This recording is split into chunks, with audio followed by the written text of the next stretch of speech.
Okay, back again for row 7. I just put the slip stitch through the single crochet that we started round 6 on. And so the first thing I'm going to do in round 7 is do 3 chain stitches,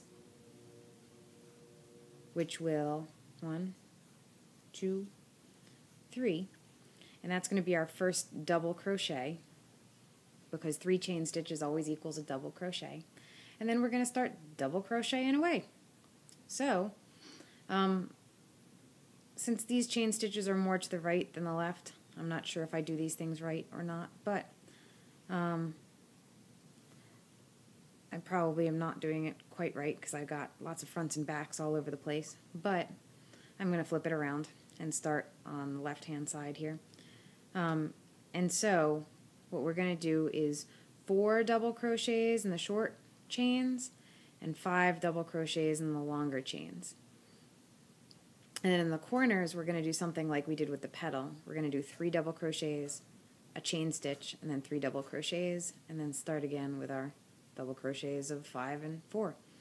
So this counts as 1, so we're going to do 3 more in this space, so I yarn over. And we're going, the gap we're using, or the hole or whatever, is just underneath this whole row of chain stitches, so that the chain stitches are going to become the basis, kind of like we did in these loopy things down here. So we just go under that, and grab our string from the other side, pull through 2, pull through 2. It might be easier to see what I mean in a second when I finish the 4th one here. Pull through 2, pull through 2, yarn over. This is the 4th stitch.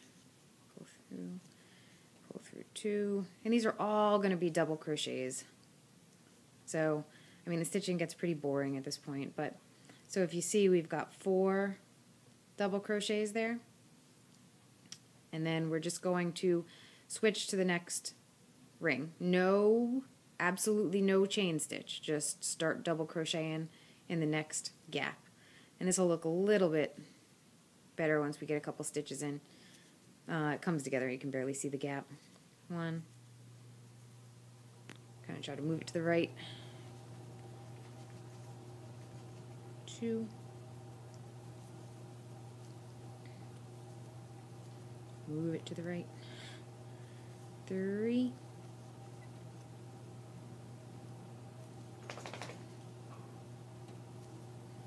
move it to the right a little bit. 4,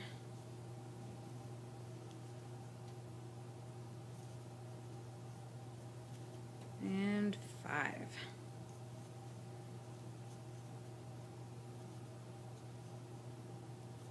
So you see, these kind of come together and they look like they're almost a straight line. You can see the little bitty gap that's there, but it's not bad. And that's only because I haven't shoved these over yet.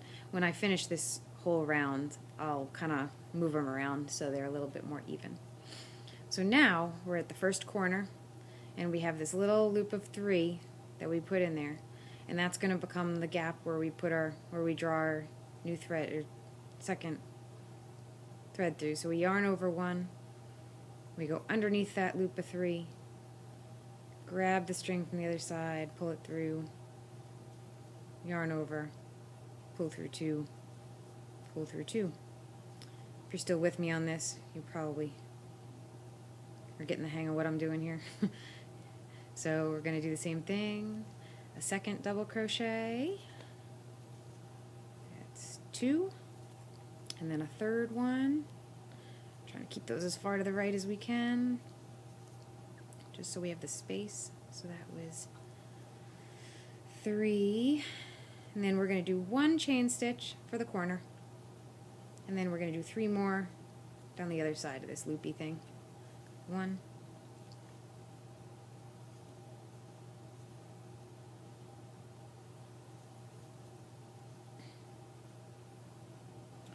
2,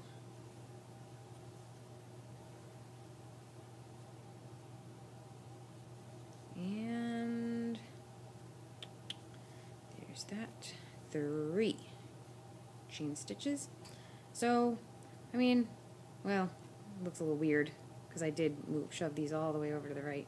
So as you can see, spread them out a little bit more. It looks a little bit more like a straight line. There's still a couple gaps, but it's not that bad.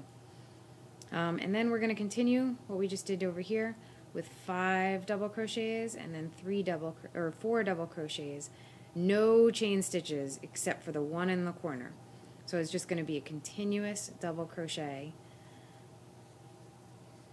And I'm just going to put these 5 in and then kind of show you what the corner looks like so you can see that it does work out to some extent.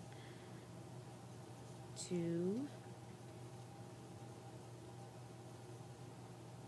eek, 3,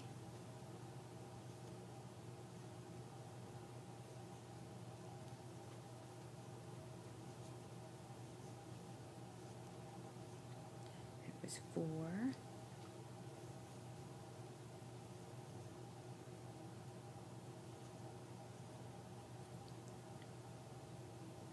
5, and then we move to stitching in the next gap. Oops, I forgot to yarn over. Yarn over, stick through. So now I'm on the other side of the double crochet. I'm grabbing my thing and I'm going to do 4, 1,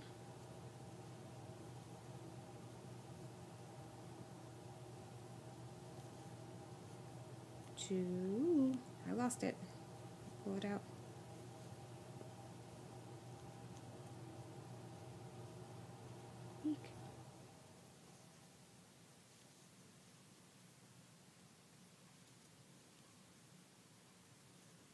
3, and then this is the last one for a minute, 4, so you can see what this corner is starting to look like. You can see it kind of turned into a corner.